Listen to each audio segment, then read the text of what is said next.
Hey, everybody, this is Tad, and I'm hanging out with my best friend, Tim. Tim, And his best friend. And we're live on 2218's Attitude for Gratitude.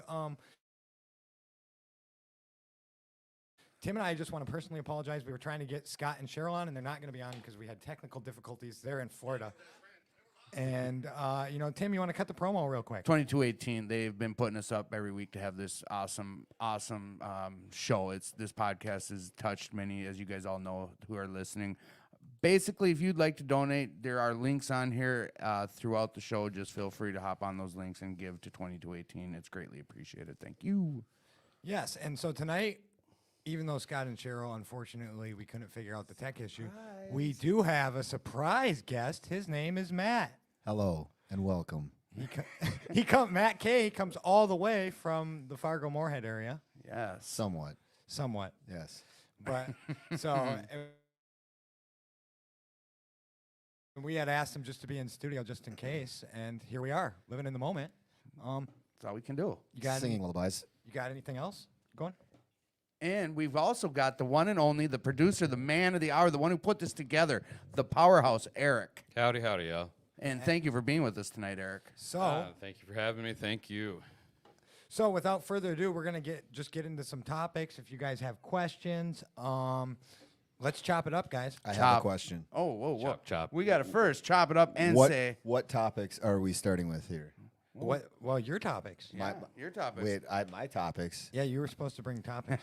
We just want to let our audience know to make sure, if this is helping or what have you, please share this. A lot of people did not know what was going to happen tonight. So just please share it with people. Let them know that we did get on live, that we are running the show right now.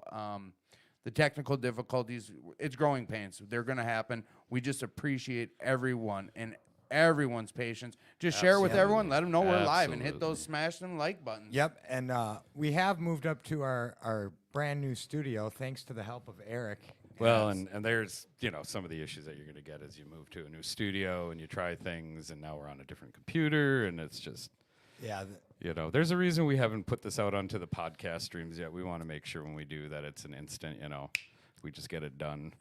And we've had it a couple of times, but boom. It's a growing thing. So we got the mobile thing down, but now that we're in the permanent studio, hopefully by the end of the month we'll have this really tight and locked down. And it's not going to be just for the podcast people. It's going to be also down the road for members at 2218 to be able to do other type of broadcast work, or if they want to come in here and record some vocals or acoustics. So. Find out about membership with that. We'll post a link up here in a little bit, but that'll be a members service that we're going to be offering coming up. So, heck yeah, and that's awesome too. Because let me be the first to say, I was surprised. I didn't know that the boys got this set up tonight. So I was down in our normal area waiting to get this set up, and come 8:05, 8:15, I'm down there. I'm kicking in my shoes like, where the hell are they? Oh, they want me to set it all up. So I go back to the storage room. This quick side story. I go back to the storage room, looking for our bin that has all the podcast stuff. I'm like, these SOBs. And no one wants to tell me what's going on. They just leave it up to me. So I'm like, what the hell? I walk up the steps, walk into the room, and we're official, guys. This is an official sound studio. It's go time. It's legit. You see the lights and the new mics, and there'll be pictures eventually, I imagine, right, Eric? Part of promoting, kind of. We're gonna have some pictures. As it being a member service type situation. Well, we just had our board elections. So our new board of trustees will begin at the first Monday in March. And from there, we can figure out how best to be able to offer this new room and what it can do up to our members. So find out exactly what it is. Typically, our member benefits are for people who have been a pledging member for a year plus with a year of continuous sobriety. That is just because you tend to be able to get a key, get extended hours here. In the past, it's been offered with a pool room. We're going to get that back up and running. But, if we're offering you a recording studio for roughly, let's just say it's going to be $20 and a little something per month, we want to make sure that you're actually invested in the club, right. That's a and great not just deal, taking too. Right. I mean, you're not going to find a studio like this anywhere in Minneapolis for what it is, and we want to provide this because I'm a musician, I'm an artist. To have a space like this, at an affordable price for people is, it's been a dream of mine to make it happen, and hopefully that's what people, in recovery see and they understand. They're going to get down here and be able to, create with this space and the kind of the vision we have out of it. So Yeah. I think on a side note, real quick, with what Eric was just saying, being a musician, just so our audience knows that riff you hear before our podcast starts every week and at the outro and intro, that's Eric. That's his own guitar playing. He's a talented musician. Yes, at he that. is, And he's an yeah. audio engineer for a living. In addition to being the vice president of 2218, he's helped this place go far, and there's still a lot of work to be done. So Mr. K, Mr. A. Listen to I you, love too. you, dude. I love you too.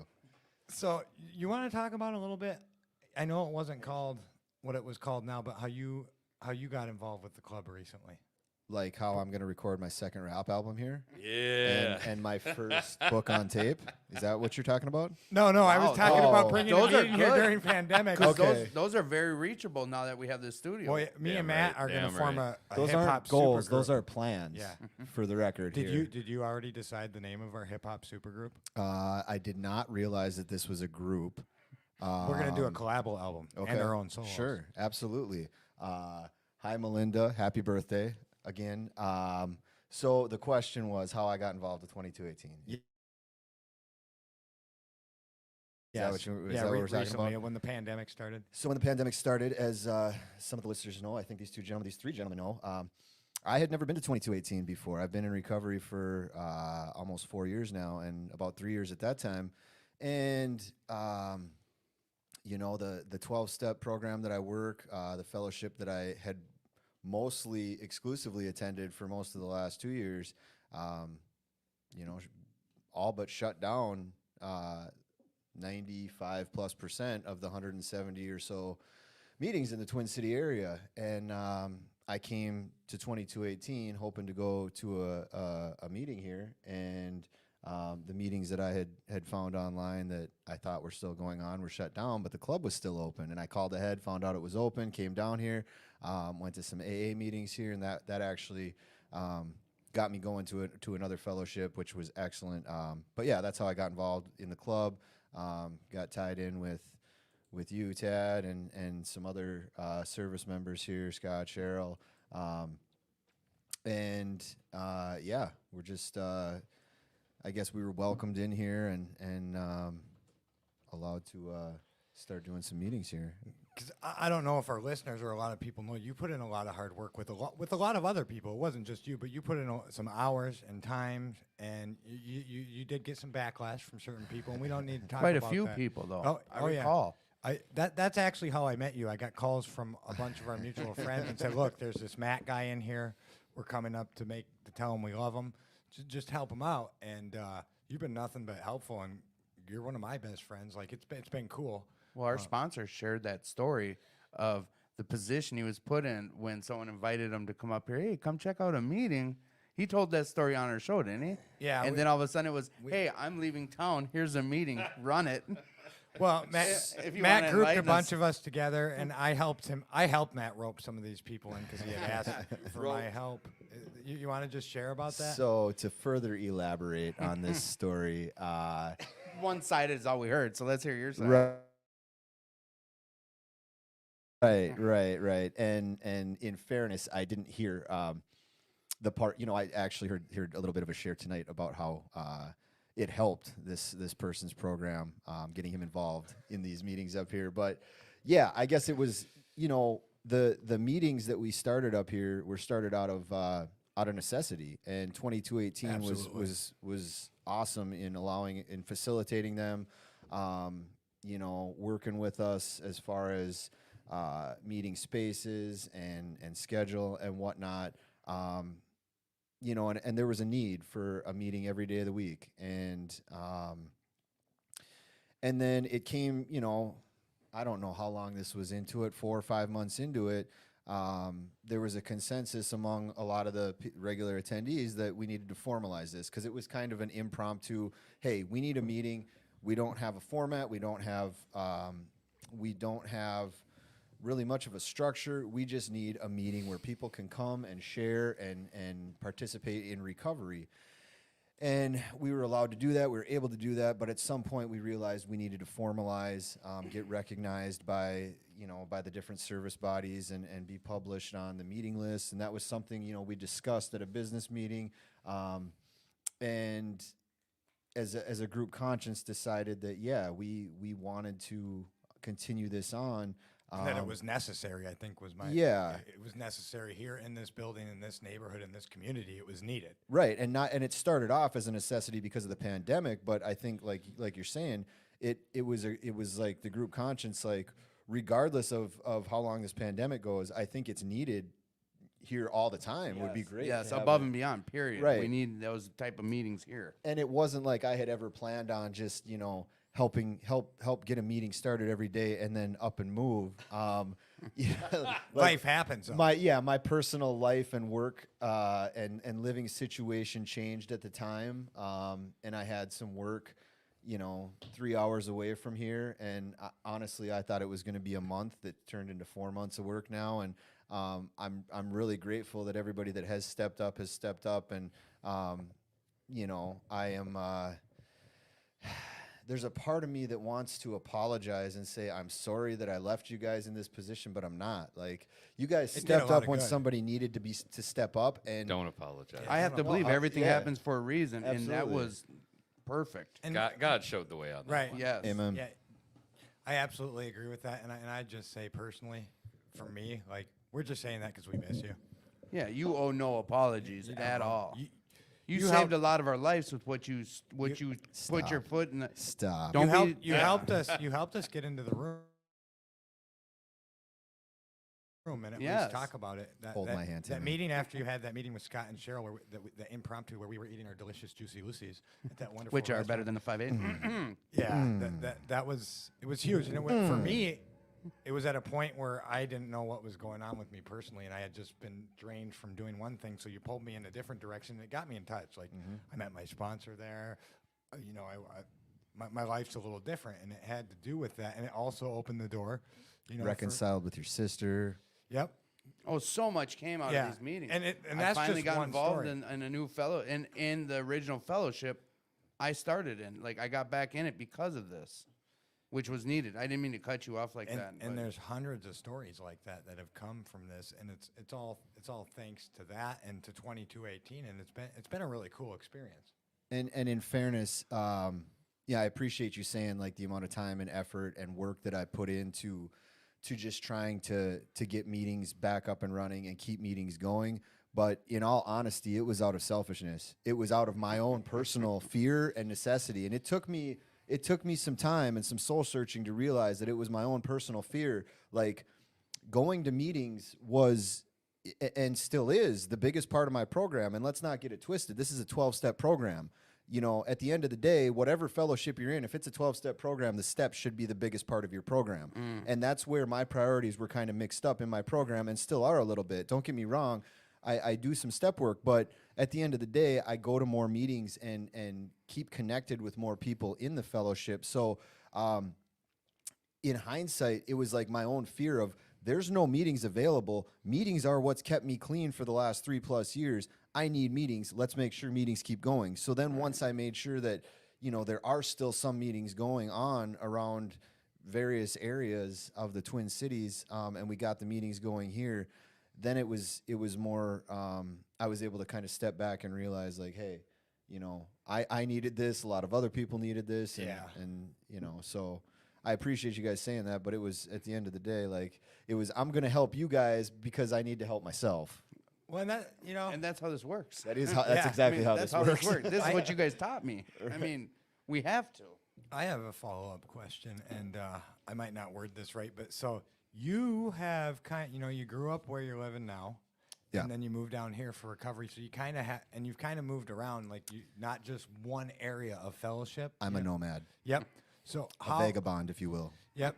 But you get kind of this established yourself, and because you're helpful, and you do that, and you're a big personality. How has that been difficult, or has it been in your recovery? Because That's a great question. and you know, we could get into some deep things that I've worked through in therapy, because this is not what you're talking about, like establishing relationships and building connections and then pulling away from them. That's not exclusive to my recovery. That's been a pattern throughout my life. Okay, so how has it affected my recovery specifically? You know, the first meeting I went to in the fellowship that you know, do we talk about the specific fellowships? I know I dropped the other. You know. Yeah. I mean, you can. Whatever your story involves, you can share. It's your story. So yeah, There's no promoting. No, I'm not promoting. Well, I'm promoting 12-step programs. There you go. Period. Boom. You know, 12-step fellowships in general. So yeah, I typically go to one of the fellowships more than the other. Anyways, yeah, so I went to my first meeting in Narcotics Anonymous. I went to before I got clean, you know, and I share now when I share my story. I was a member of NA before I ever got clean, like probably 6 months before I got clean, because we say the only requirement for membership is a desire to stop using. Right. I had the desire to stop a while before I was ever able to stop. Pretty common, I'd say, too. Yeah, I don't, you know. It sucks at the end, usually. Yeah, right. So I had a friend that, you know, from my home area where I grew up that still lives there now. He had been clean for a few years. We were close enough where I would tell him all the dirt that I was doing, you know, show him what I had. He kept inviting me to Narcotics Anonymous meetings. Finally, after like 5 or 6 times, just out of like obligation to the friendship, I'm like, all right, fine, I'll come with you. So I was sitting out in my dad's garage getting high before the meeting. He told me he'd pick me up at like 7:45. It was an 8 o'clock meeting. You know, I just started getting high, and he shows up at 7:15. I'm like, what are you doing here? I haven't even had a chance to get high yet. He's like, you dumbass, you don't get high before an NA meeting. And I'm like, you don't, I do. So we get to the meeting, and you know, I'm still, I don't remember really like much. Nothing really stood out of what anyone said. I just remember how I felt, and I felt like it was somewhere I belonged, even though I'm pretty sure I was the only high person there. Everybody else was clean. And it just, you know, I could just, even though I knew like these experiences that these people were talking about, you know, were different than mine because I wasn't living a program, I just felt like somehow I related to them. So that kind of planted the seed for me. But so to get to the point of what you asked me there, I still have a network back in that area where, you know, my dad still lives in that area. I go back at least once every 2 months, 2-3 months, sometimes once a month, go to meetings in Fergus Falls, Breckenridge, Wahpeton, Fargo. So I have a recovery community back there. So it's kind of like I've established communities in multiple areas. I think that's amazing too. So, you know, because sometimes people just move.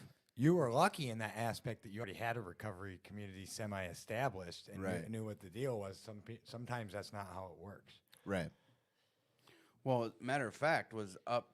That's where Tad and myself got our relationship. For the most part, took that big step forward into getting to know each other. Was we went to a convention up there, like up by Matt's area. It was a convention for one of the fellowships, and we ended up by whatever chances. I went up. I gave someone a ride up there, and ended up not giving that person a ride home. And Tad ended up in the vehicle, and for 2 hours we just talked and got to know each other, and then came to 2218. Is this how the podcast was birthed? In a way, our friendship. It started our friendship because it went from the 2-hour conversation in the vehicle, then straight to we went from Fargo straight to here for a safety and security meeting. Yeah, and then we both, like, I kind of took a step forward into becoming more involved with 2218 after listening to Tad share about how things were going, and how, you know, with the meeting that you were part, like monumental in starting here, how he was too, and what vision he had for 2218. Like, this all birthed, like, things all happened for a greater reason, I believe. Like, that car ride home, me getting to know him, me hearing his vision on what he believed the club, where this should go, like, that got me all in. that was part of me taking that step forward of being all in. Like, and a lot of that comes from what you did here. You know what I mean? Like, he was already involved. I'm gonna keep Have I told you guys I'm proud of you and I love you? Well, we love you and we're We love proud of you. too. We're proud of you. Like Matt, he reached out to me earlier today on Messenger. He's like, hope to see you at the meeting tonight. And I was working. Like, I came here from work from out in White Bear Lake. Like, my hand, I'm still got like mud all over You me. look tired, bro. A little bit. Been Okay, working look- like a dog. Before we get off topic here, let me just interject a little bit. Go ahead. Like, it wasn't so much. Okay, so the guests that were supposed to be on the show tonight, Scott and Cheryl, like, if it wasn't for them wanting to have these meetings started and like doing the work like at the club and talking with the board members and whatever needed to be done on it. I mean, and that's why like it doesn't. I just feel like what I was doing needed to be done, and it was facilitated by. There was many other people that made it happen, and very much so Scott and Cheryl. Like by, Oh yeah. you know, I just want to make sure Well, they. Yeah, no, I was just they going hear down it. the. A far cry from the first times where it was the wink, wink, go in this room when we first Right, met. this was the to what secret it has meeting, become like- now. I remember when you would post it on Facebook, like, I'm going to a meeting, but you wouldn't give details because no one knew what we could do. Like, well, I heard everything shut So down. we I heard had- it's illegal to go to meeting. You were being real cautious and just Well- saying, reach out to me in my inbox if you want to know where there's a meeting tonight because there is one. Yeah, Like, and I remember that. that came about that it didn't start off that way. You know, at the beginning of the pandemic, it started off. We posted meeting locations, times, hey, and then there was enough backlash from people who didn't think that meetings should be going on. You know, very very vocal people within the various service structures of the fellowship. And I wasn't really sure who it was, and I had a lot of people on my social media that, you know, I didn't want to just erase everybody, and I didn't want to like call somebody out specific. Actually, I did kind of want to call people out, but I was and going to did say, call I a lot of remember people differently, out. but can we go down this trail and go a specific way so you can just illustrate one of the ways you had to take care of your mental health? You actually had to step off social media for a while. Because Oh yeah, I was clean off Facebook for almost 9 months. I actually I've been on again now for about a week, I think. And it was June 13th was the day. I actually went back and looked at my old posts, and June 13th I posted something like "Goodbye Facebook," and yeah, that was for my mental health. And the beginning of that process was with all the negativity and backlash I was getting from people who didn't think we should have in-person meetings, which I respect their opinion. What I don't respect is people trying to shut down Right. our opportunity for recovery. You know, and I don't know how much we want to get into some I of have that. a whole like- soapbox on that. We probably Right. for Well, I another don't time. think we get too deep into. I don't think we get too deep into that because feelings are still real strong about that. Let me just answer your question then. How Yeah, about that? that's perfect. So sorry to cut you off. No, there. you didn't. Okay. you're You great, didn't man. at all. Yeah, so that's where it started. You know, I had dealt with that, and then you know, with the George Floyd murder that happened, and the riots, I was, you know, some of you guys know, like I was out, you know, I think three nights in a row, just to be present for that. You know, I was right there at the intersection when the precinct burned down. And I wasn't out there like participating in the rioting, the looting, any of that. I was just there to witness history, because at the end of the day, like I recognize this is a part of history within my lifetime. And so like, and I was I was broadcasting it live on Facebook. Well, I got a lot of backlash because of that, and all of the political stuff and the arguing over you know, the police and racism and then the media, just everything combined was why I ended up taking a step back from social media. And to be honest with you, like I made a list of all the positives and negatives that I got from Facebook, and I thought they would be some pretty equal. It was over 3-1 negative to positive. And so yeah, so I took a long break from social media, and it's been been great for my inner peace. You think? I remember there was some really heated stuff going on with Facebook. Oh yeah. Because you were standing your ground, which we do in recovery, and that's all you're basically trying to do is, hey, I want meetings. Like, and I'm going to do it, if we're available to have meetings, I'm going to do what it takes to participate in meetings. And the way I see it personally, without the soapbox, without the arguments, is that's what you want to do. Who am I to tell you what you can do? To be clear, whether anybody told me I could Oh, or you couldn't, did. I know you did. we would have continued to have meetings, and we discussed that possibility. I remember there was another addict here with one of the AA meetings we went to, like before we actually started the other meetings that are going on every night now. And I remember distinctly, he said to me, he's like, "It's going to be a while before we get to do this again." I said, "No, it won't. Like, this is going to keep going." And it did. And it did. But like in my mind, it wasn't necessarily faith that 2218 would get to stay open. I was hopeful, like, and I'm really glad that the club did get to stay open. But we had already been doing bonfire meetings, garage meetings. Yep. Yeah. You know, like Some great tradition, some great stuff came from this, and it's not talked about enough. Yeah. I'm attending meetings. I just was on Thursday that came about from some of the meetings you guys were like, we got to get together. We need this to stay alive. You know what? Fuck that other stuff. It's like, I want to live.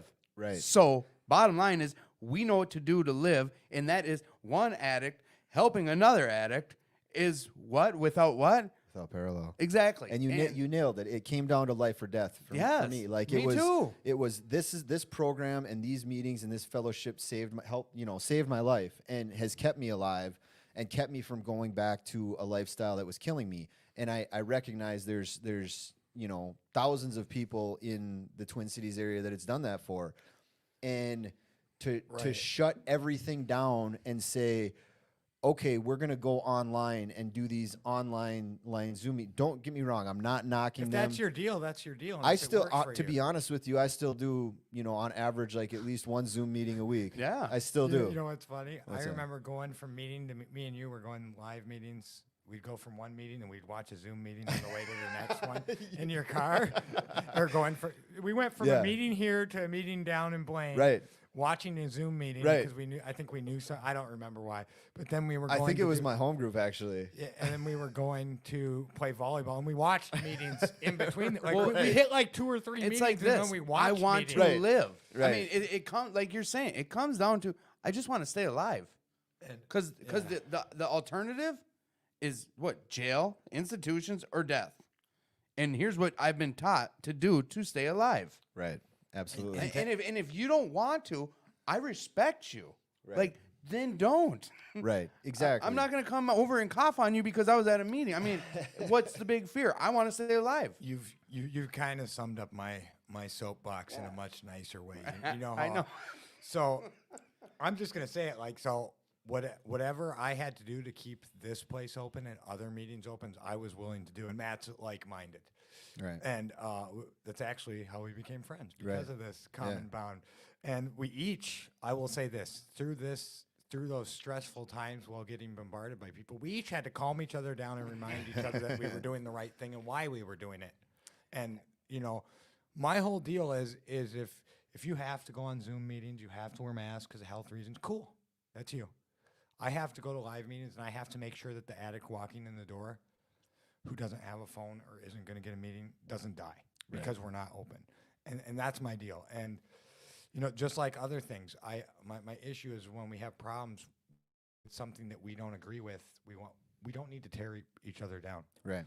Like, me and Matt are wearing hoodies, and Tim's not wearing a hoodie tonight. Right now, he's not wearing a hoodie, so we don't need to attack Tim for not wearing it. Didn't you get the memo, you piece of crap? Like, that's not what we do. No, that's absolutely right. And that was the hardest part with the whole argument there is, I don't even recall like if I even did a good job of not attacking other people. I can't say whether I did or not. I would have to rely on other people's perspective. I think you were pretty. I did the best I could. No, That's all I can and say. I can say from not participating, but totally, I was in the audience. Like every day I was like, let's see what Matt did on But Facebook here's today. what I can, here's what I can say. lot of is us did. like there was a lot of hurtful things said about me Yeah. and about They other people's. They personally attacked you. attacked you. Yeah. Correct. For For doing what I felt was right and what I thought I knew I needed, and I felt like other people like me I've needed been that there too. And it sucks. And that was really hurtful because it was like, it's hard to keep your principles above your personality. At which point, because you were being personally attacked. right. I know I jumped in front of a couple bullets and you for me, and like it just sucks because it wasn't like we were trying to. Matt or nor myself were maliciously grabbing COVID, putting it in a vial, and throwing it at people. That was never what we were doing. None of what you guys did was malicious. Nothing. We were trying to save lives, ours included. Some of your responses were, you could see the anger was there, but being attacked the way we were, it would be hard it'd be hard to take that. Can I just clarify? that Yes. I am a historically very angry person. Yes. Oh yeah. Especially on the social media. And you can hear it in my voice right now. I don't know. You calm me down a bit. I'm doing that purposely right now. No, I meant during Coffee this. talk. Oh, Coffee see- talk with Matt Krebs. Because I meant Matt K. when sorry. I seen it Sorry happen about to that. you, it made me feel better about it. Yeah. So it made me feel better about everything that I was doing. No, and that's awesome that you can say that, like, we were able to help each other through this and calm each other down, because like that's how we built a friendship, and that's how this thing has worked. And like, I didn't know you in active addiction, you didn't know me in active addiction. I've only known you in recovery, and I only know the stories you tell me about that. But like, to know how I was in active addiction and to know what you tell me, like, I imagine if we weren't in recovery together,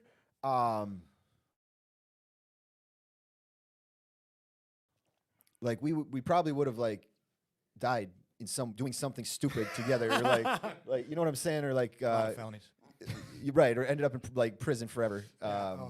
or I don't, Yeah, bro. I or mean, dead because of it. there really. were totally days where I was wiped out, and I'd see you come walking up, and I'd be like, oh, okay, Matt's here, give him a hug. And it was, and I had days that was enough to get me through the day because you inspired me during this time too. So That's thank awesome, you. man. Yeah.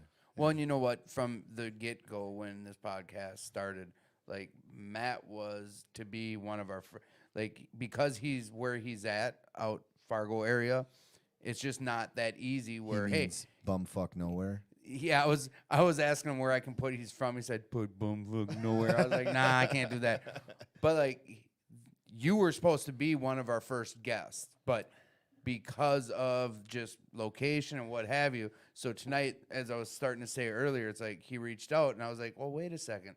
We've got some calling guests, and I told him who they were, and he's like, oh, I missed him. I'm like, you know him? Let me call Tad. Let me see if it's cool that he's on the show tonight. And Tad's like, yes, I wanted him on. Like, I've already got this under control, Tim. He's coming on tonight. Like It's happening. you're supposed to be in that chair. Like, there's a reason you're here, dude. So we got Eric back with us. Yeah. I want. Welcome, Eric. Hi. I want to ask Eric a couple questions, but before I do that, I just want to thank everyone for listening, and thanks for all the nice comments. And Yes, thank you. And look, Welcome. Look at how you can lowride this. right? I know, and you don't hear it. Listen, like, you can hear nothing when I'm moving it. Just I a know. reminder It's that nice. this is an interactive show, so have your questions Get 'em for going. Eric M. or Matt K.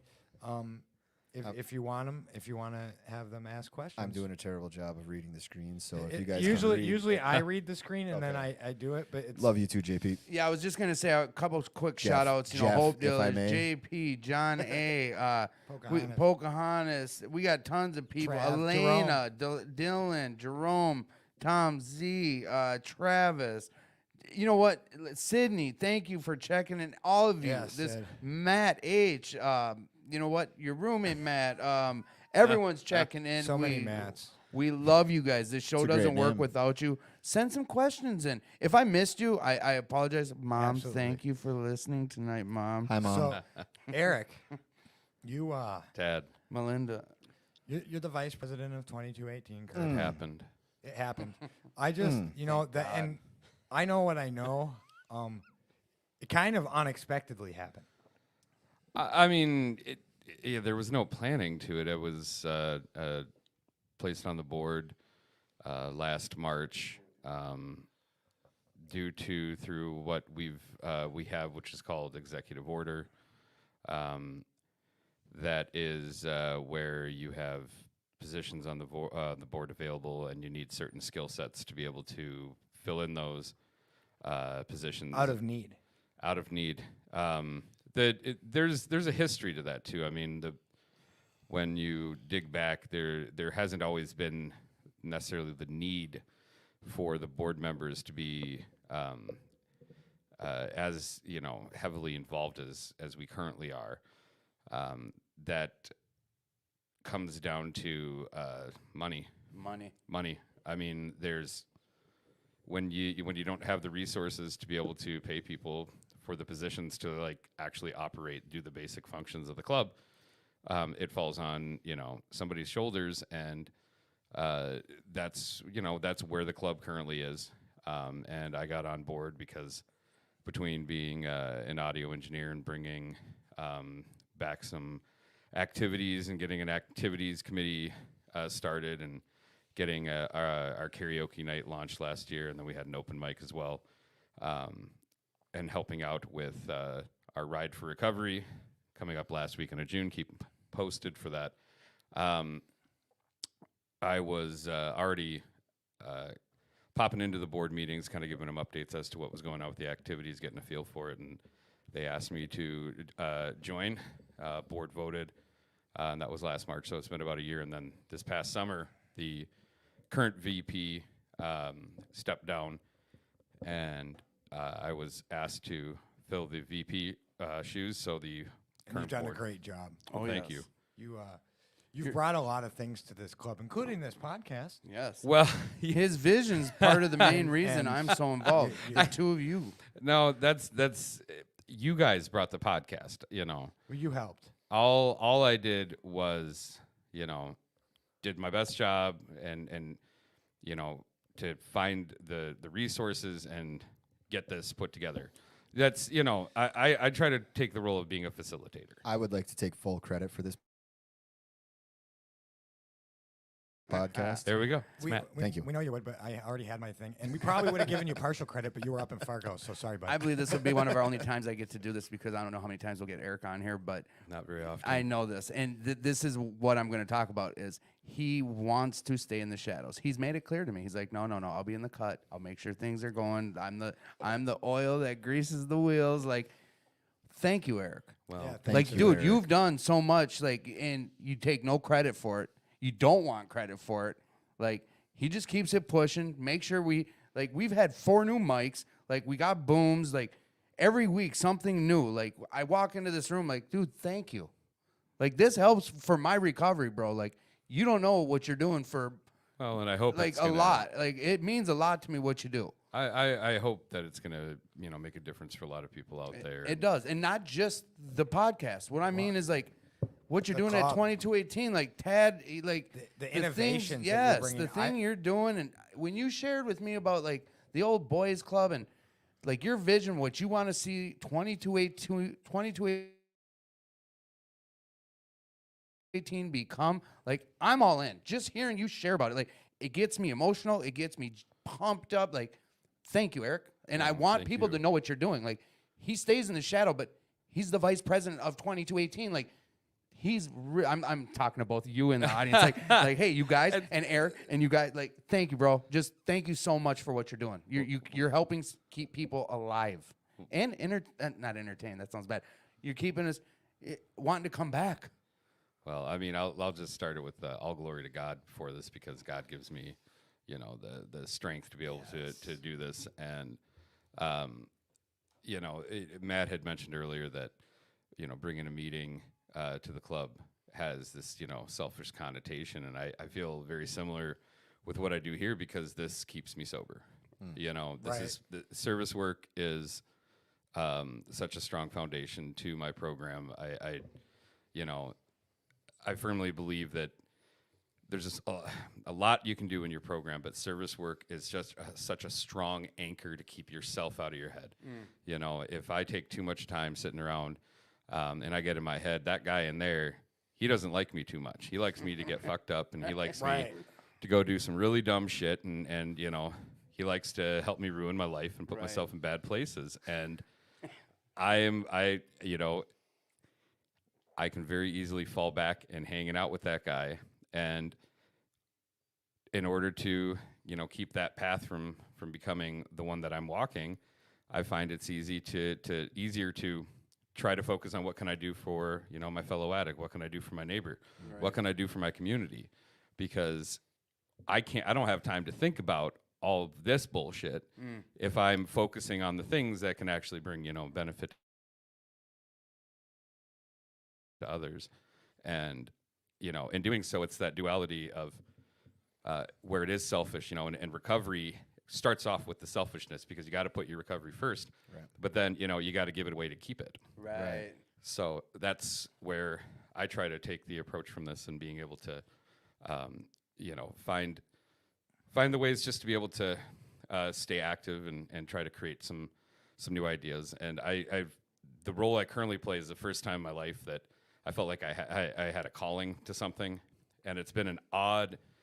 You do a great job, by the way. Well, thank you. It's been an odd trip to get here because I've got a really weird skill set, and it's like, I'm an audio engineer by trade, but that's these days. I've done data analytics. I've run crews for lawn care and snow plowing, and I've operated heavy equipment. Like, where the hell do you have this computer and computer skills, managerial skills, project skills, and then still know how to schlep for walking 20 miles in a day with the with a weed whip, and then And play our intro. well. You left out the whole professional musician. Okay, yeah, and I had a good stint. I had some fun playing music for a minute. That's true. He's done playing it. Well, it's I'll tell you, it's not what you think it is. If okay, so the music thing taught me like the biggest lesson in life that I had as far as like chasing your dreams, and that's you can have this dream, you can go for it, and everybody in the world can say, man, that's exactly what I want to do and want to be that.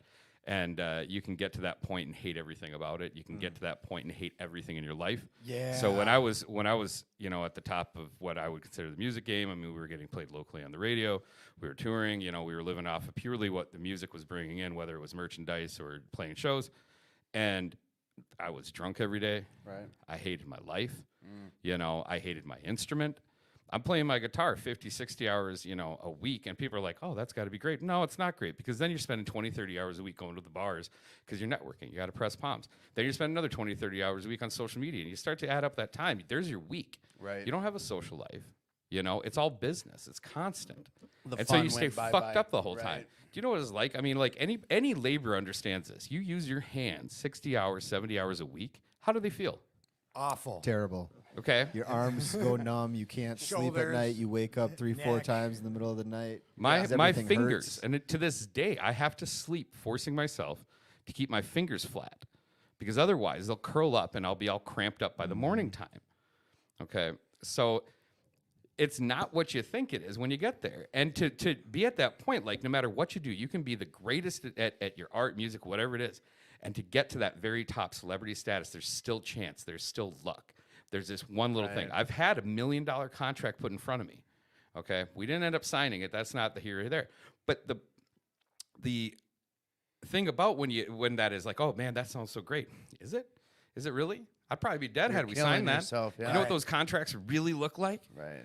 And again, they don't give you $1 million. That's a loan. Right. It's Yeah, like You know, you got to that's produce. $1 million Advance. loan. That's your advantage. That your ass is on, out there for. And I have friends who have signed those things, and they're still 10 years later, when they don't even do this stuff anymore. 10 years later, they still have those loans over their heads.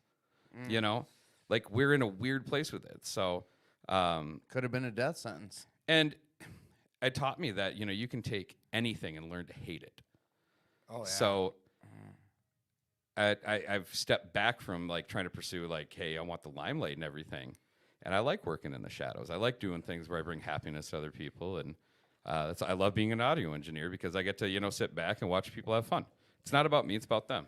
So, and with what I wanted to see happen with the club, is being able to provide a space where people in recovery can come and produce their arts and stuff. I mean, this is hopefully just the tip the iceberg, that's going to plow through and really help us recreate the ongoing image. Because I mean, how many of our friends, are artists and musicians, and they just, the drugs take so much from you. The booze, they strip and pollute you so deeply, and we get lost. We can't afford the instruments, we can't afford studio time, we can't afford the computer. Right. To be able to like get some of these basic things, and like just like anything else, that art starts to rattle in your brain, and not being able to get it out could even cause a relapse. So maybe this can be a place where people can come in, be able to express themselves, turn themselves. Like I don't look at music anymore as a means to like wealth or anything. I look at music as just my creative expression, and I enjoy just the ability to do it. That's awesome. Beyond that, that's why I gloss over it. Now you get me on the tangent, there's the tangent. Well, I just want you know what? And I think that your story, what you just said, it really could help one person. To me, that's worth it. To me, it's worth it. Plus, you're going down, you're talking about everything that you're well adversed in, and the opening and closing of this podcast is part of the music you play. Well, Plus, when we had to give to the that Max came Day, because you guys, I told you to give me a track for the show, and you didn't give me a track, and I was like, okay, they need something. I got like It's 8 next people to that the said they're stage gonna give me numbers. a track. And so Well. that for our listeners, if you make music and you want to be part of our show, you can send in you can get a hold of me or Tim. Yeah. And we need other tracks for the intro and the outro. If you're artists also, we need people who want to have their artwork on the screen, people who want to help us with that 2218's Attitude for Gratitude logo. So there are ways to get involved with this show. And, as always, you can get at me at Tad Ackerman on Facebook. Just let me know what you're messaging me about, because I get a lot of them. And you can get a hold of Tim. Timothy J. Warren on Facebook. Well, and you can also, if you're interested in something, you can email the club at 2218 Alano Society of Minneapolis at gmail.com. That is also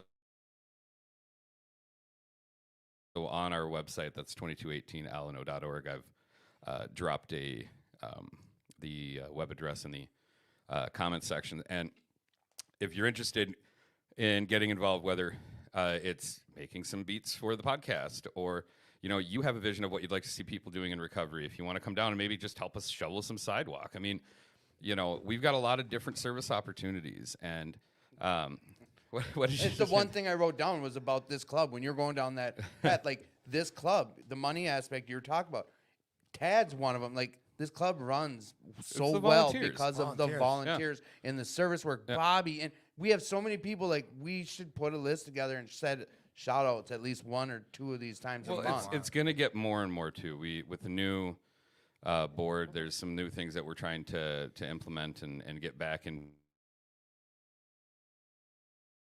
the board being able to operate as project managers and committee leads. And that's going to require as many people, who are interested in providing their time, Right. their skills, to step up. Like, we're not just looking for people who, to work the front desk and to do like, shoveling. We're looking for IT personnel. We're looking for, skilled carpenters and other stuff. Like, you got a skill and you can, spare a few hours every week. Like, let us know. Hell, if you can only spare a few hours a few times, like one time, no big deal. Like, we've got plenty to do around here. And this is what's like, if you get down here and you feel the place, you feel the energy it's happening, it might change your idea of what you want to do. Being part of history in my mind. Well, and that's another thing we're working on. We got this year a big plan for our archive project, Artifacts. We're turning our library into a history center to be able to recognize the history, the good, the bad. Like, hell, the FBI raid. Did you know that we Oh, got yes. raided by the FBI? Yeah. No, Like, there's- tell us a little- Well, come down when we get the history center. yes. And check out the stories for it. Come check out the YouTube channel, because we're going to be putting out content on there to be able to share this history of the place. So It's going to be awesome, dude. well, and just the building's gone through it, the club's gone through it. Recovery, this is it is like of the program, right?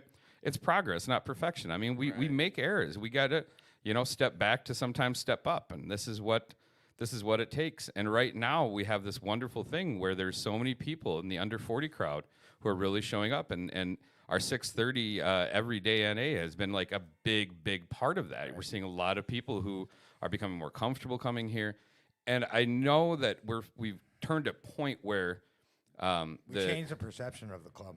Well, and we've got the support of the people who've been here for decades, and we've got support from people now coming in and people coming back who refuse to come here because of how they were Oh treated yeah, or I what was they gonna seen. say there's multiple people I talked to that are like, I'm not going to 2218, and I mean recently, and I'm like, no, when's the last time you've been there? Well, I was there 5 years ago, and then I cut them up. I'm like, wait, 5 years is a long time. Well, it's a long time. I've been there for 2 years, and do you understand what I've seen in just the last 8 months? Like during COVID, this place has changed 1,000-fold. During COVID, we got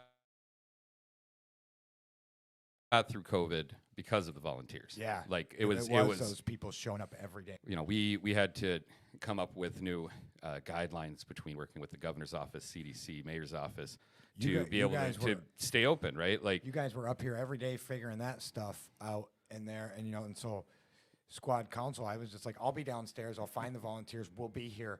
So I was downstairs doing that, but they were upstairs trying to figure out the rules, trying to keep us on the I've read every mandate. I've read word for word every damn mandate that's come out. That sounds horrible. You know, I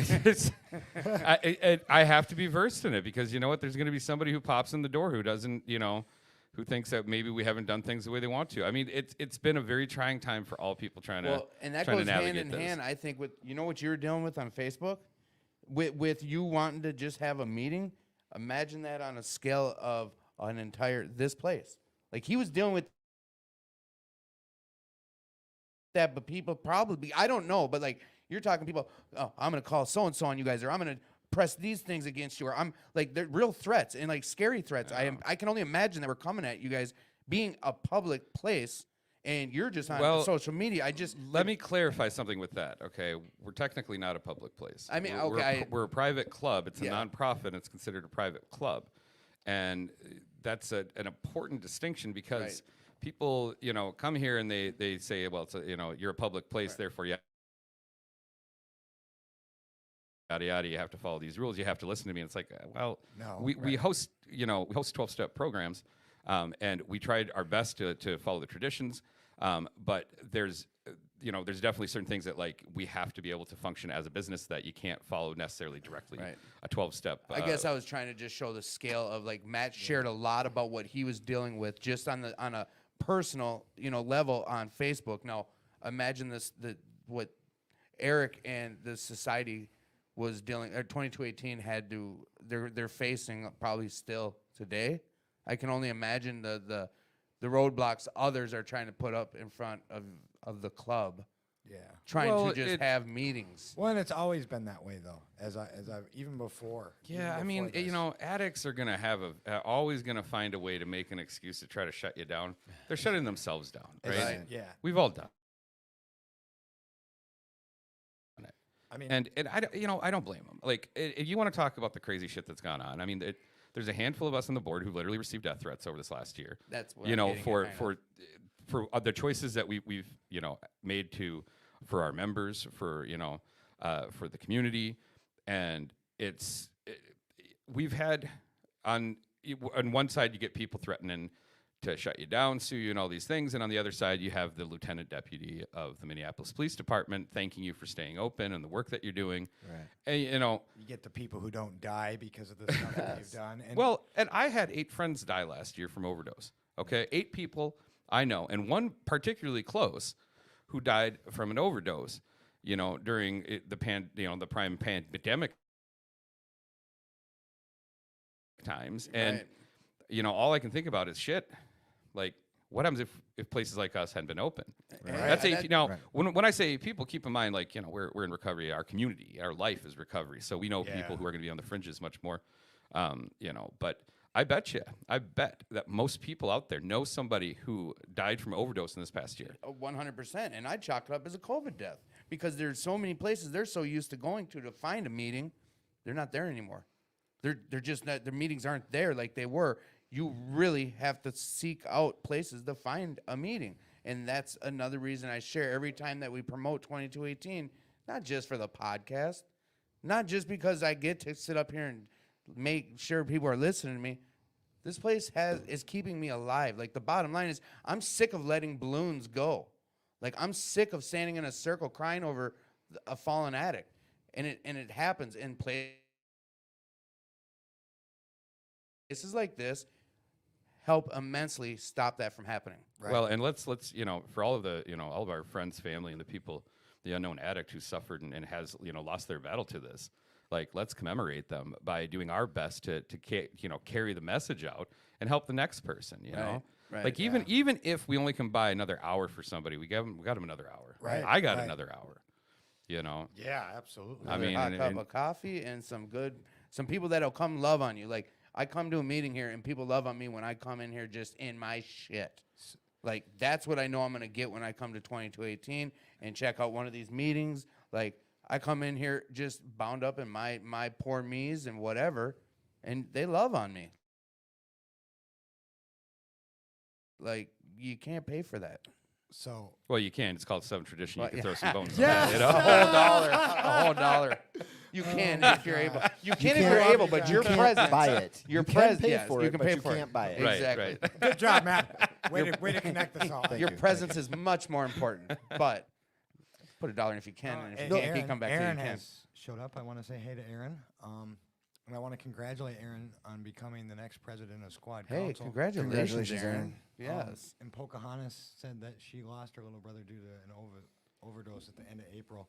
And, she's grateful. It's one of the reasons she's grateful that we're still open. One of the things I kind of want to bring your two guys' stories together and just, we've heard what we heard, and you guys have done a lot through this. What's one of your guys' saving grace? What's something that, obviously the service work, we talked about that. What's something that has helped you during this, other than that? Sponsorship. Sponsorship. Yeah, having a relationship with my sponsor, and sponsorship specifically, but also just having like mentorship relationships with other addicts in recovery that aren't my sponsor, that I would call friends or even just people that I go to meetings with that I keep in touch with. Having a network, I guess, would be a good general way to put it. Eric? I mean, I only have time for service work. I know. I try to go to 5+ meetings a week, and meetings are real important to me, and then it's just like service work upon service work, because Upon service work. as being an audio engineer, like, our industry's gone, like, it's decimated. I've scrapped by doing wedding gigs, or not weddings, sorry, doing church gigs, and a little recording here and there for people, but like, weddings are my bread and butter, and no weddings right now, like. Right. And So unfortunate. so my pocketbook's hurt in that regard, but as God can put in front of you, now I have this time with these skills to be able to play somewhere, right? Like, I would have been going crazy and using, if I hadn't had this place to be able to put this energy into. So, and right now I kind of feel like I'm ramping up on things because we've got this new year, we got a lot of positive stuff that's been going on, but I'm also aware that right now the world for me is hopefully going to be opening back up come May, where, I'm not going to have time like this. Right. I might not be able to put 250 hours in. And yes, that is what I put in last month, over 250 hours in Easily. here. I know you do. It's And- You might even be crazy. underselling it, but who knows? I don't know. I mean, 250 is quite a lot. It's For a you, Those are lot. some long hours. But the point I'm trying to make is that, I love doing this. I'm not complaining about the hours I put in. I do need to find that healthy balance again, but without having my work life, This and has this has essentially become work. right. And I get that. And I've and got I don't points want like to, that. and I enjoy it. Like, I do enjoy it, but I am looking forward to having that balance again between my real job, my service work, going to my meetings, spending time with my partner, like that whole like bigger picture. And I definitely feel that I am overall stronger and healthier when I have the better balance. And right now, without having like the regular income, it's still a bit out of whack. But also Yeah. that's I think why in my head I keep putting more and more into this place, because it keeps me grounded enough that the addict in me doesn't have time to just go and get fucked up. And Right. I just wanted to to respond a little bit, I did to the comparison Tim made between like what the little minor issues I went through on Facebook and social media and the things that you guys have gone through on the board and at the club. Thank God that you guys have a strong enough foundation and are able to place principles before personalities to get through that. To the best of our abilities. Well, right, absolutely. And no, like, clearly you're still here and clean today, and you're alive and you're free. Like, I can't honestly say that if I was in your position, I would be any of those three things. And I'm not saying I don't have enough faith in my own foundation to say that if somebody threatened my life because of the service work I'm doing, Right. if I could put principles before personalities, because Right. I mean, that's all I'll say about that. Right. I know personally, I was gonna kind of touch on this. When I had some issues like that, I called Eric because Eric had already shared with me, and I leaned, as he became president of the club, I leaned on him. Vice president. Vice president. I leaned on him because I wanted to go a different style, a different direction with my leadership style, and I went from being an angry person to trying not to be an angry person, being part of the solution. So I leaned on him and his mentorship towards me, and like we've had a lot of conversations, Eric and I, and so just know I know for myself, and I know for Eric if he wants to speak on it, we've had mentors help us so that we didn't just get threatened and Well, do it yeah, on you, our own. you Well, have and to I have wasn't mentors. downplaying what you were going through. You were going through hell, and that was by yourself. I know you were. I know the struggles you were dealing with on Facebook or on social media alone. It still sucks no matter what. And just Yes. like to Tad's point, I wasn't dealing with that by myself, and that's why I was able to get through it without, I did lash out in some instances back on social media, and I don't know if I think I tried to reach out to some people by phone, and I don't think anybody actually wanted to meet with me in person. I wouldn't have wanted to meet with me in person at that point, but I didn't. I didn't do it alone. I had my sponsor. I had the other mentorship and friendships that I made in the program that I relied on. You know what I mean? Like if I would have just kept that to myself and tried to handle it by myself, I don't know that I would have stayed clean through it One of the or great- free. It's a heavy weight, But we're not supposed to carry this weight alone, right? Exactly. Yeah, no, It's a it we could be- program. yeah, we Right. can't. Well, Yeah. and first and foremost, right? Like the things that are placed upon us are an impossible weight because they're meant to be impossible. We're not supposed to carry them. God's supposed to carry them. True And that. so we learn how to, let go and let God through this program. And from there, once we learn to not have to carry this weight alone, then we start to, actually see how the people around us become this additional strength and force. And no longer are we now just walking ourselves with God, but now we are walking with God and all these other people with In us. And harmony. now we can really lift up. Yeah. Now this weight is something because, again, together. God doesn't want us just to have to fly through this life solo and hurting. God wants us to find our way so we can work with each other and bring each other all together. Yeah. And this is how we really have our community. That's where the real strength lies. That's the beauty of it. I mean, there's been times where I've had to be carried by this fellowship, literally. Oh yeah, that's what I mean. Like I come in here sometimes just so broke, just so down. Life shows up. Family gets sick. Friends die. Your best friend's going through something and you just don't even know what to say to them. But you're feeling it so much because now we have feelings, because now we're clean and sober, whatever, and things show up and it's like, I don't know what to do. I don't know what to do. So I come here and together we get through it. This thing's taught me, we have each other. And it's something that it's hard to find in the old life I used to live. That's the best way I can put it, is before I found recovery, I didn't have those type of things. I mean, there was family, and I'm grateful for them. And they've always been there. But, nowadays, I have family still. But I have you guys. I have you guys. That's huge. That saves my life on a daily. I get so many different perspectives, and 90% of the time, the fellowship are my core group of fellows. It's always something that's healthy they're telling me or trying to be helpful, and it's without peril. That's a great point, Tim. And I want to get back to what I kind of started off the discussion in the show with, how the main the main consistent part of my program has been meetings and fellowship, and how this is a 12-step program. But I think like how this is a we program, and like we need to rely on each other and have these relationships. You don't get that just by working the steps. You get that through meetings and fellowship. So that, like, just hearing you talk about that reminds me like why going to meetings and having these relationships and the fellowships within the fellowships and the program is so important to me. Because like I've heard it said before, and I completely agree with it. You can stay clean or you can stay sober by just going to meetings, but you don't grow. You grow by working the steps. Yeah. And I think that's the distinction that I would make, And if I was just, in AA, I think they call it a dry drunk. Like if I was to be the same person, the same personality, have the same values and thought system and whatever that I did when I was using, just minus the drugs, like Right. You're still a criminal.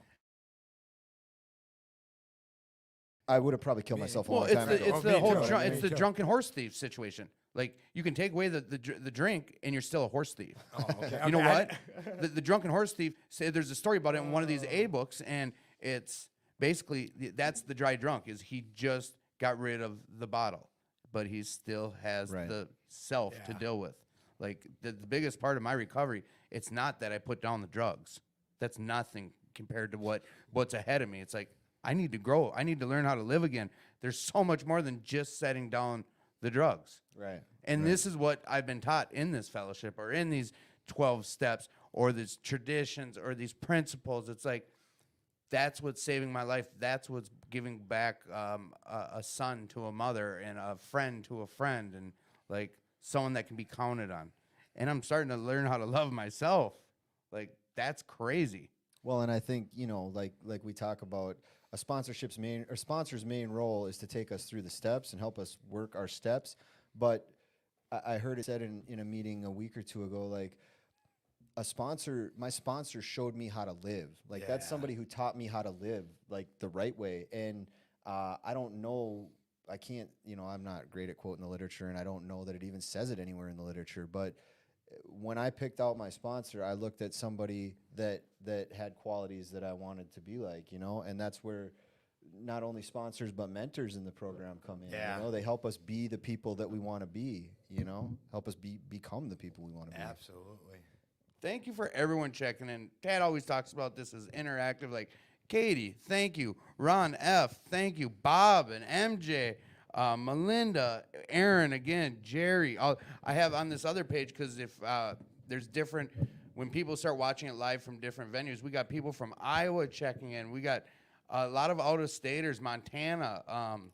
The podcast is starting to grow and get out there on these other venues. Excellent. I do want to share a little bit on eventually the venues that we're going to be on, or not venues. I'm saying it wrong. I'm Platforms. sorry. Platforms. Platforms. Spot. doing or, live shows?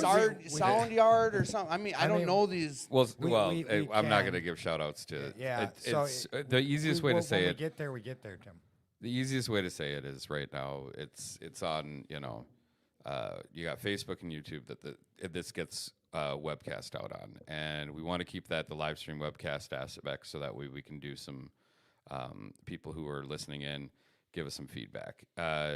We will eventually be having this out on your typical podcast platforms, so your Spotify, your Apple, wherever you're going to go to. I think there's like something like 30 different podcast platforms that we're going to be eventually on, which will also be like a normal podcast where you'll be able to listen live to the show, and then you'll be able to download it and take it out with you, so just like any other podcast would be. But before we jump down that hole, we want to make sure that all of these technical issues that we've continued to run up against. I mean, we're doing things on like virtually no budget. Yep. And that just, if I had 20 grand, I could make this thing work super easy. Hell, if I had $1,000, I can make this work super easy. So we're doing stuff with no budget and making it happen, and that means like every week is something. It's like, hey, like we sourced this, we got something like we could do, or like I got I got these mics. Like it's something new every week where Right. we're integrating it, and as things go, we don't always get the time to test it. So, anyways, I don't want to go down that. Well, I didn't want to put you on the spot. I just know that whenever we're going to get there. You heard how I even said like venue. I don't know that technical talk. I think what I would rather focus on, rather than just the outreach that, hopefully the podcast is going to be able to do, but what the club is going to be doing, more than just like what we have with the broadcast, because right now, we have the podcast, and we're also streaming our speaker meetings, so our Saturday night speaker meetings, and that's if the speaker wants us to stream it. Like, if they want to come in and they don't want that aspect, fine. Just like the podcast, no last names. We don't talk about the program. There's no faces. And this is intended, right? Like, we're trying to follow our traditions as best we can, and we want to protect the anonymity, but we want to be able to have more podcast live stream type shows in this broadcast studio. We want people to be able to use this space for being able to do some recording. But that's just this is one room, right? One room in a mansion, and this is just a small room that, like, for COVID purposes, like, we're literally at max with the four of us in here. Right. It's like, that's what else am I going to do with this, right? But we've got another room where, I'm going to have a game room built eventually where you're going to be able to play video games, right? We're going to have our pool room back up and running. We're going to have movie nights coming up. And when I say movie nights, like, not just new movie nights, we're talking about like the old school classic AA films. Yes. Okay. Like, we're working on that. Madness? I mean, if that's a whole Put in other the thing. suggestion box. What movie was that? Reefer Madness. Oh. But Wackadoodle. we've got a lot of different stuff Propaganda. going on. Like, we're gonna have talent shows. We weren't able to launch it. We wanted to have and we will eventually. We're gonna have our first rap battle and dance off. It's gonna be awesome. In the past, like, they've really been limited to just having kind of high school style dances, and then maybe a block party here and there. And we're really trying to kick up the activities because recovery is a lifestyle. So Could we do a strongman competition? sure. Yeah, we. Why can. not? I'm into it. Arm wrestling. Why not? Yeah, you'll be. And you'll be I the think you host. had also talked about when we were talking about doing a bags competition. Back in September, we Yeah. talked about in October doing like I believe it was like a outdoor speaker barbecue Yeah. with bags. Yeah, and, more of this. Yeah, that was right around the time that the meetings got going every day, and I kind of made my departure. But to clarify live on air, you did promise me if there was a bags competition, you'd be my partner. So I mean, there's what I want to get out I will there. make that promise now, but I do not recall. But I will make that promise now, Tad. and we'll win the first tournament when will. it happens. What I want to get out there is that we've got this mansion, we've got this space, right? We need people, we need ideas, Yeah. Right. We need people who are willing to come down here and help step up and make these things happen. Like, I consider myself, and I really stand by this in the role I play here at the club. I consider myself a facilitator, right? Let me see what I can do for you. Let me see how we can do this. And yes, like, my focus is absolutely going to be on the members, the people who, as Cheryl would say if she was on here, people who put a little skin in the game. Right. People who aren't afraid to get busy with it, okay? It doesn't always have to be about money. It could be about time. But people who are willing to put, themselves in the position to actually step up and do something, You give me that time. You say, hey, I want to do this, and I'm willing to put the time in. I'll say, okay, let me see what else I can do for you. Let me see what I can, how I can move it around. Let's get you a room, Let's get you some, you need some speakers? Well, we got speakers. Let me get that set up for you. And that's You know? absolutely Little been my things. experience with this club. Is exact. You're describing it perfectly. If you put in the work and the time, you're going to get the help. Right. And so, let's make these things happen because, again, this is a lifestyle. Anything that you're doing using, you can do while you're sober, except for using. So what are you missing in your life? What do you feel like, man, I was doing this with people when I was getting all fucked up, but now I feel like I can't do it? Bullshit. You know what taught me that? And I saw that too? Saw it first fucking hand with our karaoke. When we get that going again here, and hopefully it'll be soon, and we got COVID policies Hell for that too. I yeah. mean, it gets before COVID, we were about 75 people, 75 fucking hopping, sober people Hell yeah. doing karaoke. And loving it. And like I'm one of those people too. Is like, man, I never done pizza, karaoke it was sober, great. man. I had to have some of that liquid courage, be all jacked. Right. Me too. I'm in that. Right? boat. I needed my JMO and my PB just to be able to go up there, and it was like, no, you watch karaoke, watch recovery karaoke. Okay, we call it recoveroke. Yeah. And- Recoveroke. Recoveroke. I like it. And you watch people go up there who have all, and everybody thinks this, like, I can't do it unless I'm fucked up. And you watch people in recovery go up there, and when they sing sober, the amount of fucking, confidence and strength they gain in those moments, it's a beautiful thing to see. And like, we'd do karaoke for 3-4 hours, all right? And there would be nights there's so many people that you might only get up there once. Right. Like, it's just constantly go, but people aren't bouncing on you. I mean, they're staying, they're listening, they're hanging out, and just like our community is, everybody's supportive. So we're gonna get that going again, but that's one night, right? We got a mansion here. Like, game how night. how do We're we? doing game night. We're gonna have game night, but we had it, and that was just a handful of people. Like, my point I'm trying to make is that we've got this space. We need people to help come fill us. I want to see this house open 24 hours a day. In order to do that, we're going to need volunteers to help keep it open, keep it running safe. We're going to need additional membership to make it happen, right? To help make sure the bills are being paid. But if we were able to keep this place open for longer, right, maybe we could have that 3 a.m. meeting for those people still working in the industry who are getting off of, working at the bar. And man, that would be awesome. right? Like, I would absolutely love that. Or how about, like, the homeless person who's still bumming around at 4 a.m. and needs, and is in that point where, like, they're about to get fucked up, but they're trying. They're trying. That's all they And need. they just need that fucking hour or 2 hours to hit a meeting, get some coffee, and then fucking go and face their troubles. Right. Right. These things that we're right now not able to do doesn't mean we can't do them tomorrow. We got to get to that point, but we got to work together to get there. And that's the vision I was so drawn into. Things of what Eric's talking about, Tad's talking about. It's like, those are things the public needs to know. And that's what I'm hoping this just reaches that many more people to hear it. We've been screaming it from day one on this podcast. Like, I talk about the change, and it's just so huge. Like, that's why I want to be part of this. And I believe anyone who wants the recovery and hears about this, like, it's hard for me to fathom why someone wouldn't want to be a part of this. It's such a huge thing happening, and it's all positive. Well, and you guys, like, with what you talked about, Eric, and what you're talking about here, Tim, like, you guys nailed a big reason that I'm working hard to get back to the Twin Cities area. Like, there was a part of me that when I found 2218, I'm like, how have I never been here before? How did, like, Right. You know what I mean? And then after coming here for 4 or 5 months, and then just abruptly leaving, You were starting to get involved. I didn't really, like, understand or even think about, like, how that was, like, pulling something out of me. You know what I mean? And then just every time I come back to town, like, I'm drawn to come back here, and then hearing about all the opportunities. That's definitely something that is missing from where I'm at right now. You know what I mean? Like, don't get me wrong, I've got a fellowship out there, I've got a fellowship here, but there's thousands, if not tens of thousands of more people in recovery in the Twin Cities than the area I'm in right now.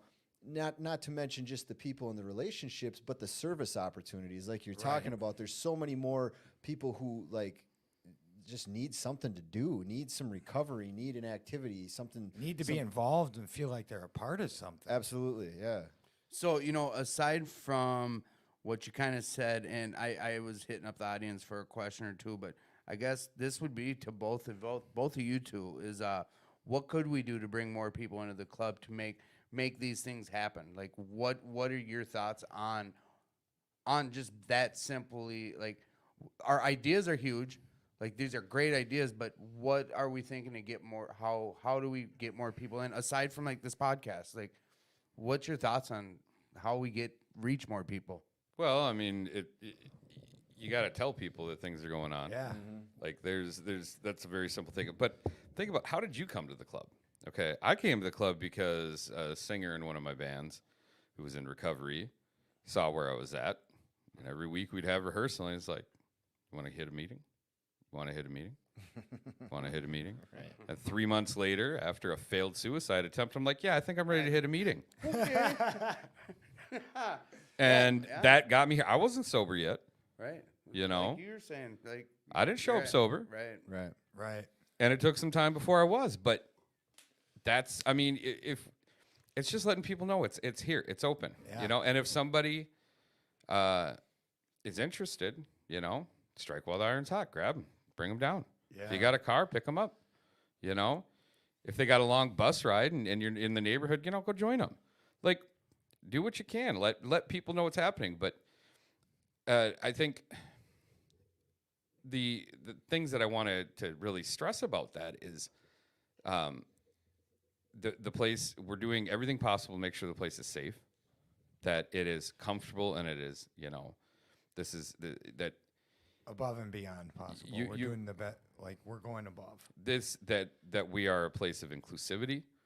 The history, the past where this has been, you know, a white boys club is not where we are at now. No, we're not. And the more diversity that comes into our hallways, the better that we reflect as, you know, a community as a whole.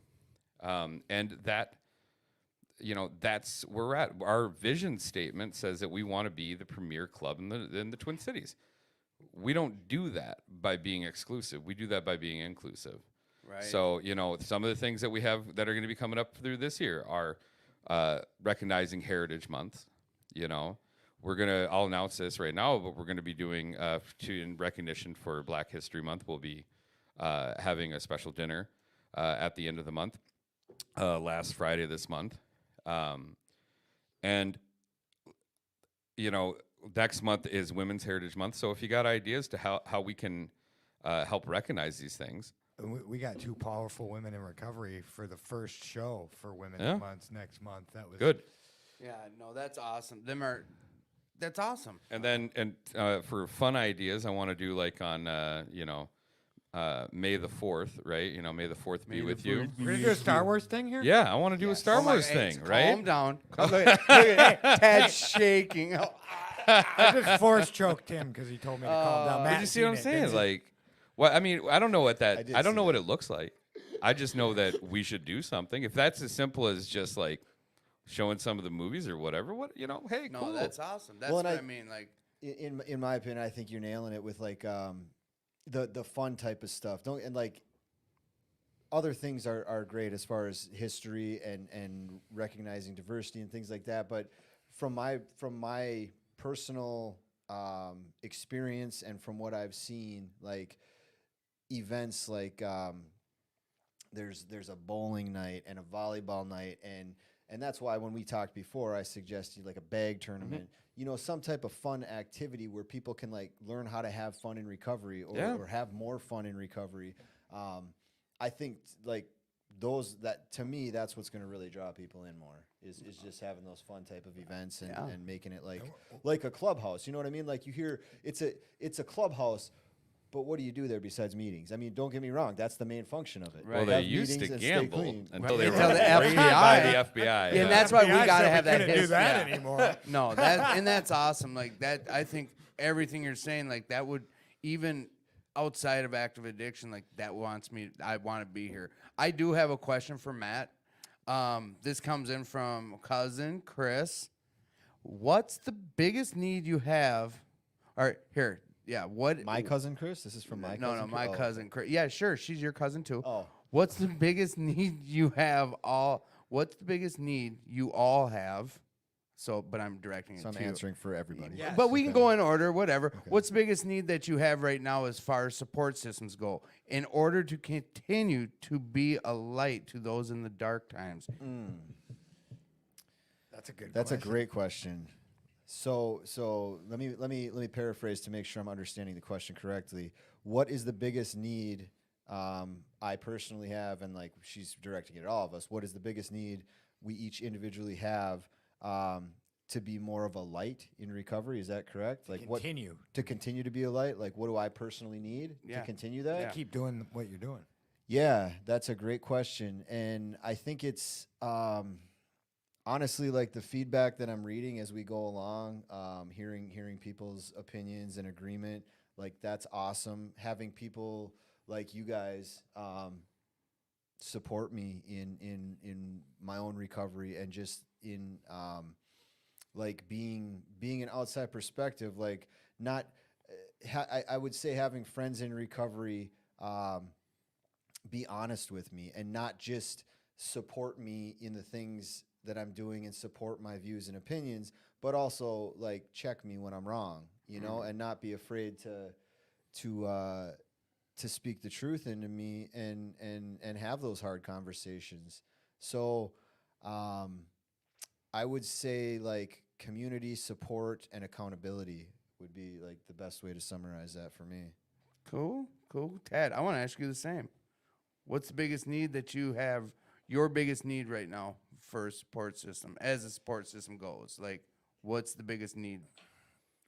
Well, I would say is to continue to listen to my support network, because sometimes I got to take, what's that saying?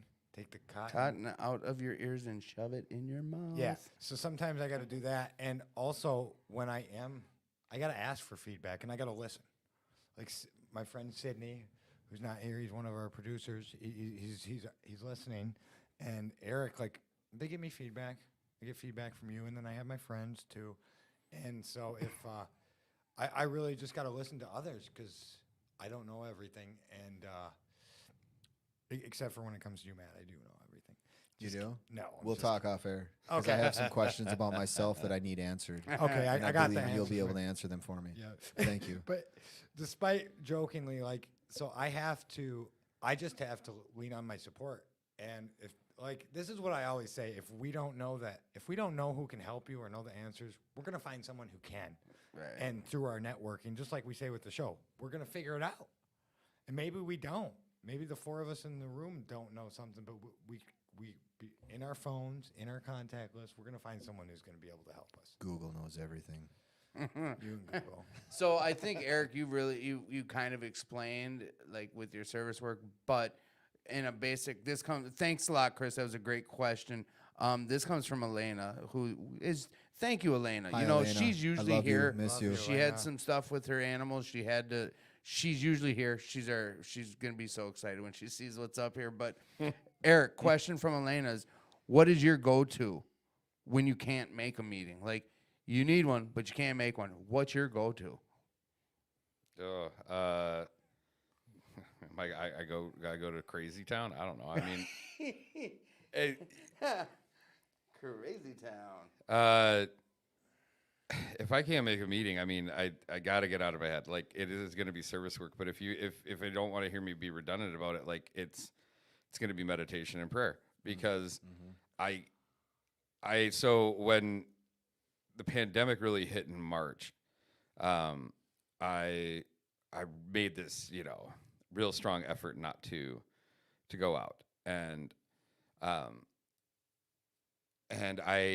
made it to 5 days, to the 5th day, without seeing other people, aside from my little trip to the grocery store to pack up, but like not seeing any friends or anything, and trying the virtual meeting. And at this time, my home group didn't have a virtual meeting, so it was like extra awkward being in these big things. It's still not quite my dig, and by day 5, I was absolutely going crazy, like my head's spinning. I'm like, this isn't too good, and now I can't sleep because like I'm getting my anxieties flaring up real bad, and I'm bouncing off the walls, and I'm like, at this moment I'm feeling like I'm a dry drunk. Now I've worked my steps, but I'm not making my meeting. I'm not doing any service work. I'm sitting home, just in my own head. And I start, I'm like, I'm sitting there with a bunch of my fucking psych meds, and I'm like, well, I could do something with those. That would end a lot of things that I've, going good for me. Or I was thinking, man, all I got to do is, stay awake now until the fucking liquor store's open. Now that's in this past year, I'm already on the board at this point. I think they call that stinking thinking. Yeah. It's fucking gnawing at me. And in those moments, But it happens. It happens. In that moment, it was prayer, meditation, and the main fucking prayer was the Serenity Prayer. over and over and over. You know, grant me the serenity to accept the things I can't change. What is in my head that I can't get over? Let it go. It's like right? you gotta accept the change. You gotta accept it. You got to. I made a song out of the Serenity Prayer. A couple of my buddies know it, and I got it. It's catchy. They get Like to Yeah. hit, go. Yeah. like no. I mean, I just If I had a it's guitar, I'd this- play it, you like, it's corny. It's irritating, but like, I think one day in the shower, I was just going ham on it, and you know what? Like, I don't even know if I was hearing the words, but it was just something I was doing, but I wasn't thinking about using. I wasn't thinking about some dumb shit, my problem, some argument, or I wasn't in my head anymore. Like, there's so many more facets to just saying that Serenity Prayer than what it really truly means. Like, I was singing it as a song and getting into just making up a rhythm to it. Like, it sounds corny as shit, but it worked. I feel like you could make up a song to just about any activity that you do, Tim. That's Oh, what I feel about boy, you. oh boy, you guys, if you could only have heard our mic check earlier. Like, It was amazing. Yeah, It was yeah. amazing. No, I like what you said there, Eric, as far as like the Serenity Prayer, though, because that was something that when COVID first hit, I applied that to the whole situation with meetings. And I looked at that and I said, okay, I think the vast majority of members are accepting this as something they can't change. I can change this. I do have the ability to make a change here. So and that was where I was like, I refuse to accept things the way they are. I'm going to do everything I possibly can to change things. And that's kind of how I, ended up getting involved here. I mean, it makes a difference. And you know, on that 6th day, and I finally broke it, and I came to a meeting. Yeah. You know, and there was another lesson I learned out of this, where I was dating a normie, one of the possible only normies I've ever dated in my whole life, right? I'm not with her. I'm with an absolutely wonderful woman now. But I was dating this normie at the time, and she was very concerned about the COVID stuff. And she said that I couldn't see her unless I did, extreme measures. right. If I can't think of the Biohazard term. suit. Pretty much. Extreme quarantine for 2 weeks, right? Before I could see her. And I'm like, okay, I can do this, right? I got this. I didn't have it. I didn't have. I had 5 days before I was out of my mind, Right. ready to fucking use. That's how strong this is. And it made me realize this is, again, recovery comes first. Right. She doesn't understand this. No. She didn't know what she was asking me. And I definitely wasn't thinking with my head in that instance. Well, an addict alone is in terrible company. Yeah. Right. And as soon as I went to the meeting, like the pressure was off. Like it was that release valve. And I just told myself, never again. Like never again. And Never alone, never again. that's not to say that like I don't get busy and don't get to as many meetings as I like to or I should, and my partner now has reminded me on occasion, like, hey, Get to a meeting. go to a Go meeting. to a meeting. I might not even be noticing the asshole coming back Right. out. But, I'm grateful to have somebody who noticed that. But and has the courage as well to be able to tell me and be honest. But we don't get the luxury of, relaxing on COVID doesn't care if you. No, and COVID don't care if you. your addiction doesn't care if No. you don't make a meeting. No. But if you just lapse long enough, you're gonna use. Yeah, I And- said that wrong. I mean, my addiction doesn't care about COVID Yeah. at all. I Like, think your addiction actually, I know I can say my addiction loves it when I miss a meeting. oh yeah, Because, Oh, yeah. it's getting a little ground to stand on. yeah, a little tougher. Them little muscles in the back of its arms are getting bigger, and yeah, totally. That's your triceps. Well, so Ted, what triceps, Tim. you thinking we're gonna? I think we're gonna answer Elena's questions, each of us, and then we'll go to Grateful. She just put it's right up on the Okay, screen. yep. What does recovery mean to you, and what inspires you to keep going? Tim. What? All right, so I can't even see What the screen. does I got it in recovery- front of me. I got it in front of me. Oh, What does okay. recovery mean to me, and what inspires me to keep going? What recovery means to me is through personal experiences, living. Like, I just wrote this. I don't write on Facebook. Like, I don't. I'm a troll. I'm a spectator. I'm a sidelines guy.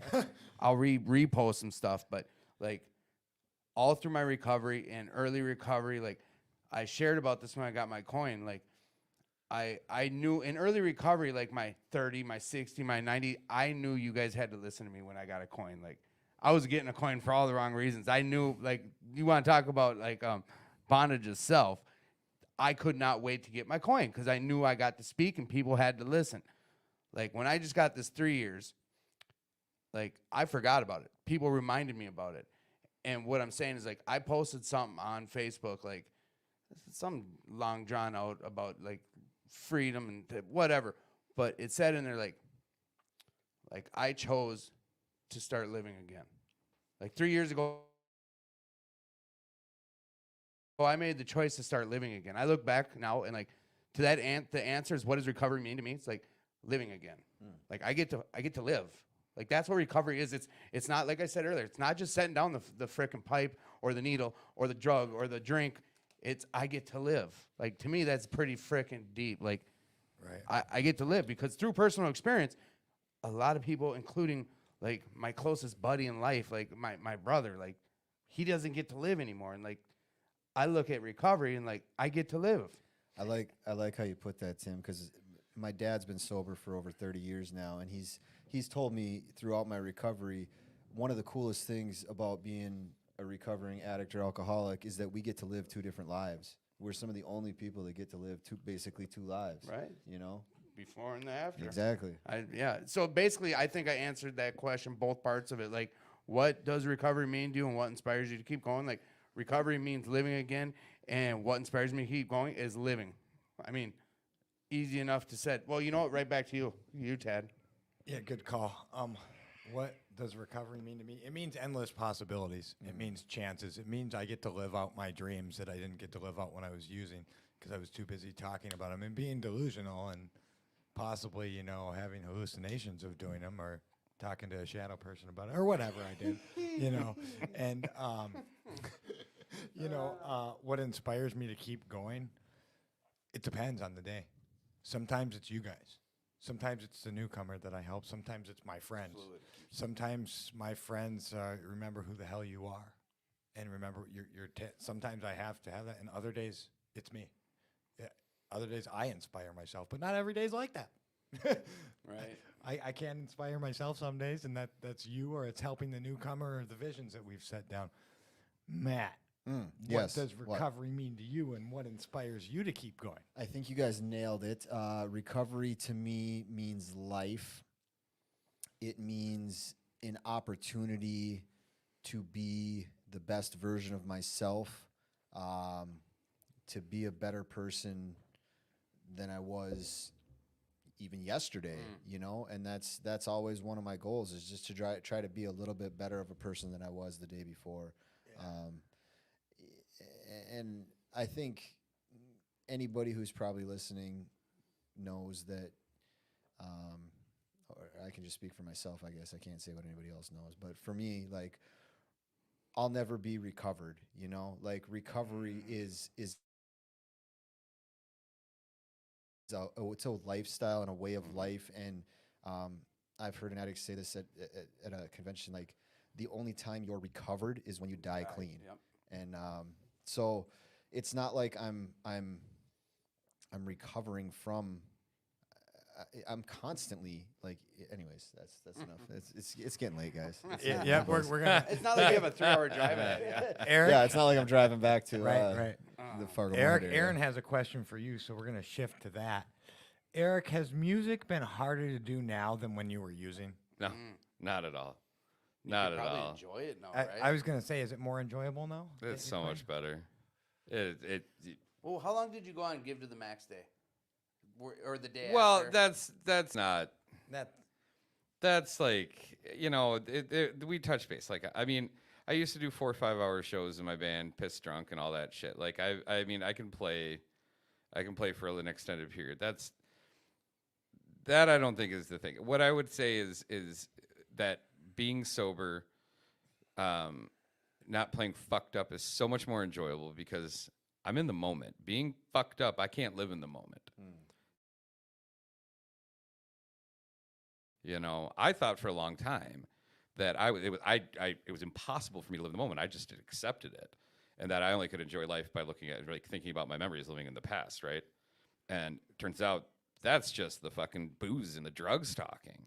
And so now I get to live in the moment. So now when I'm actually playing and emoting and expressing, it flows much more naturally. There aren't all these fucking roadblocks in my way. And then couple that with the fact that the things that I tend to like to do, like getting, you know, shit-faced drunk, make, you know, my motor skills go down exponentially. Like, I mean, I've got, you know, I'm not going to tell you exactly where to look for them, but there are fucking videos of me out there puking while I'm fucking playing AC/DC solos. Yeah. You know, fucking jumping around on stage. Fuck yeah. Rock and Right? roll. There's me in the studio, like tripping my face off on fucking Molly and shit, like cutting solos and stuff. Like, some of it's good, some of it's fucking terrible, but like, I don't actually remember those things.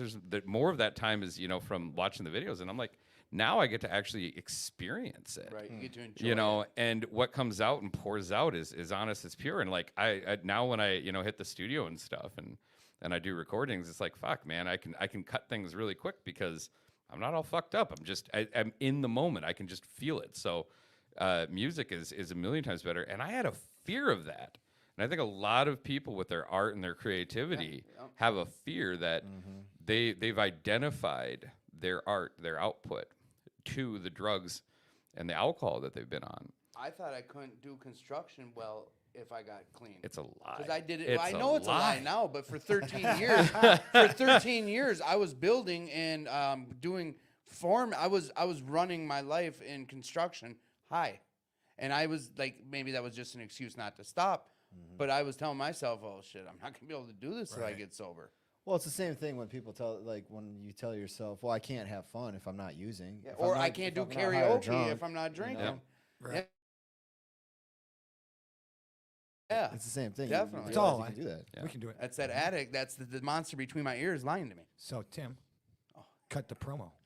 Here at 2218, I don't know why we say here at 2218 like that, but 2218, they've been bumping for us. Like, they are the reason we've had a whole show basically talking about 2218. They're here for us. They're here for you. If you're able to give, please do. 2218's making big moves. Eric shared a lot. Just gave you a glimpse of what we're planning on doing here. Come down, get involved. Yeah, get involved. If you're Check able it to out. give, hop on here. We'll post the link again. But what the 20? I got to write down the website. 2218alano.org. 2218alano.org. Yes. Just give if you're able. And again, you know, Scott and Cheryl, like, we apologize about that. You know, we will have them on really soon again, and we'll get them on. And they were troopers. They Yes. sat in with an hour. Till He we would have tried sat to- on the whole time, but then I think I scared him by telling him, like, they'll hear you, but we can't. The And dad jokes didn't scare him nothing. No. I think they enjoyed them. Yeah, thank you guys. And the patience of the audience. Like, thank you guys. Thanks for being understanding on So- all this. What are you grateful for today, Tim? Oh, asshole. I you know what? I'm grateful for my family, my cheerleaders out there. They all know who they are, but more or less, I'm grateful for these new things. I'm grateful for new things happening, like, and being able to appreciate them. Like, this podcast studio, it's pretty heartwarming. Like, I'm grateful for stuff like this. Not that it's a podcast studio, but just grateful for things happening in life. I really am. That easy. Cut and dry. Yeah. All right. So, Eric, what are you grateful for today? The continuing opportunity to serve my community. There's nothing better than being able to help other people. You know, I'm also very grateful that I am not the asshole that, you know, that I used to be. It's, you know, a daily reminder when I actually work with people and they, you know, I still think I'm pulling a fast one on them when they think I'm a nice guy. Me too sometimes. So, I mean, Well, you are Tad. You are rolling fast. Now. But I'm very grateful that recovery gives me all this, where I don't feel like that asshole, right? So I'm grateful to be able to serve this community and that's yeah. It's awesome. All right. Well, you know what? What are you grateful for tonight?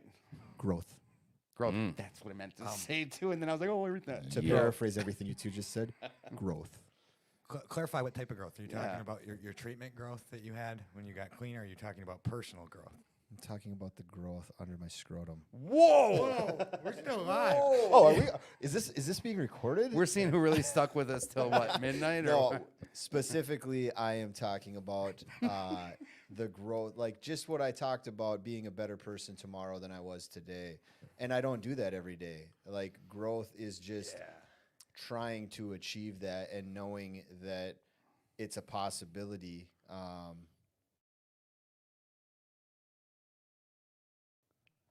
And just looking, like, if I take a look back at who I was a year ago, 6 months ago, 3 years ago, definitely 5 years ago when I was in active addiction, but even throughout my recovery, like, if I can look back at times, I can do a timeline and I can see like how much I've grown based on those events. So that, Tad, would specifically be the growth that I'm talking about. Well, Read the comments. Tad. So, Shut up, well, he Elena. dropped You the know scrotum me. remark.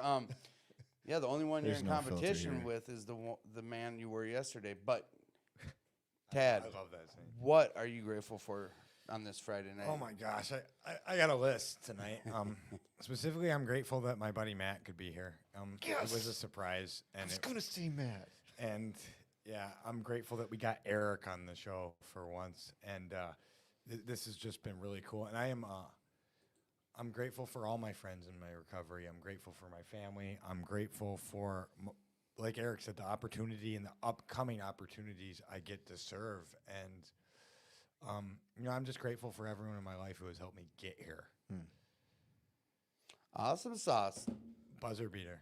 Thank All you right, guys. Thank you on me. Thank you you guys got for one having me tonight? on the show Oh, tonight. no. I appreciate the So opportunity. I we really do a do. buzzer beater You know, at the end of the show, and it's a quick, like, fun question or whatever, anecdotal question. And I think today's buzzer beater is going to be, what's a new idea in recovery you have? Just off the top of your head. And go ahead, Matt. Fun. Fun. That's Fun. That's not. What I don't understand. Like like what do something you haven't done, like this podcast, something you'd like to try in recovery, new that you haven't done. Oh, Yeah. I have had fun in recovery. A healthy relationship, Wow. And you know what? which I hope will be fun.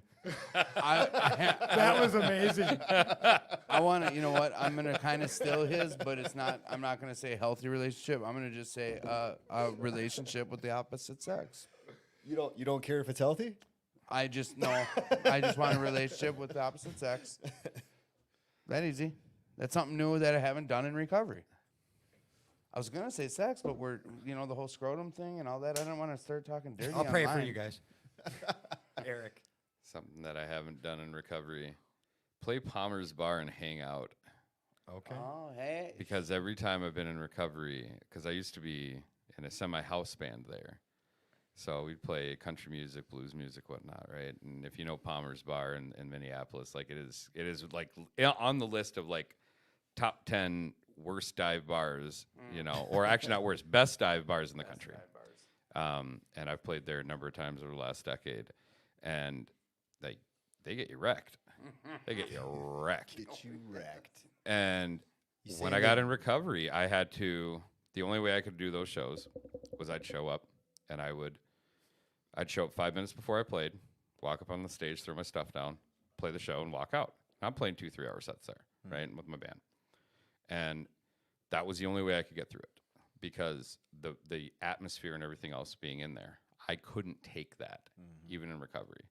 And I would like to be able to do that environment where I'm at feeling now because I feel much more confident and comfortable to be able to be around that. I've been in a number of bars and everything else, but it's the one that I knew that, at that time I wouldn't be able to hang out in without fucking too many temptations. Right. So that's what I would say. And I would throw that out for any person, that challenge of being able to go back. into those places and have, full command over, yourself in the sense that you're not triggered by all that stuff. To be around it and not slip. And, be forgiving and patient with yourself as you test the waters with those things. Like the second you feel like you need, to leave, fucking leave.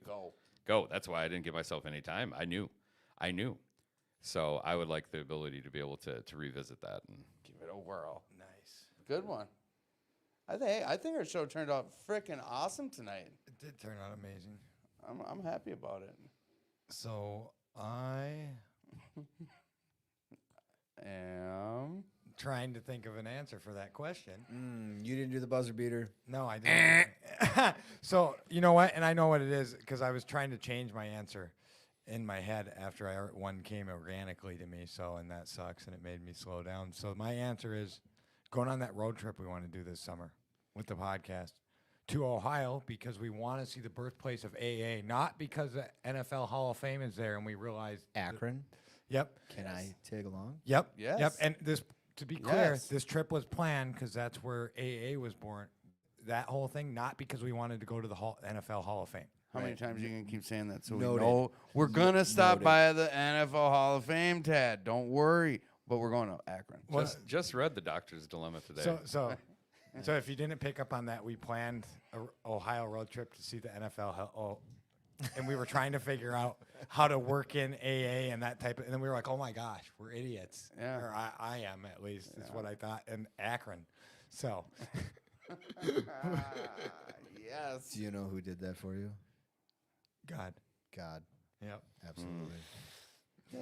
So Made that connection same that you state. could not make. Yep.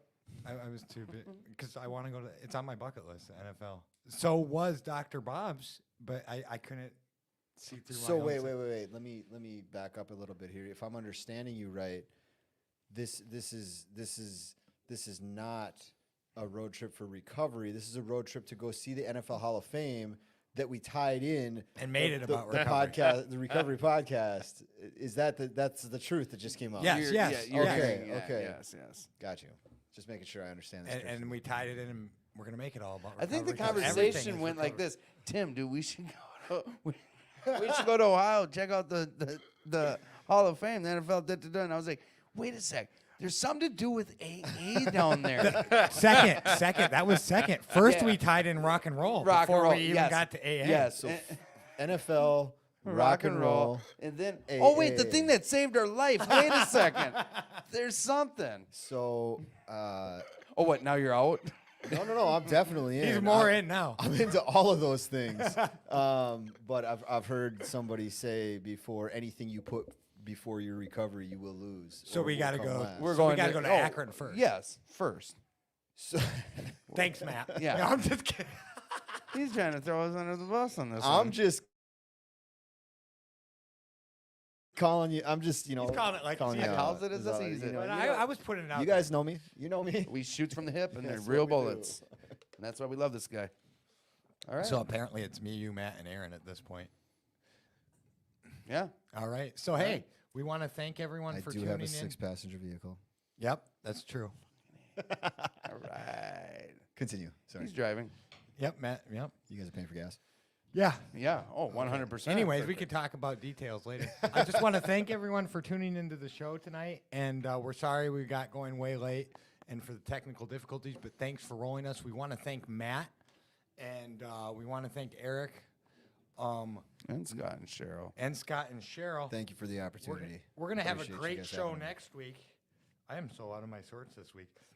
We got Chad from Sober AF coming on next week, and we have AA Ron. He's going to be on as well. Hey, Ron. So we just want to say thank you, everyone, and have a good night, and tell your friends about us. Smash that like button Peace. all night long. And the And show, love my friend Eric. and meditation.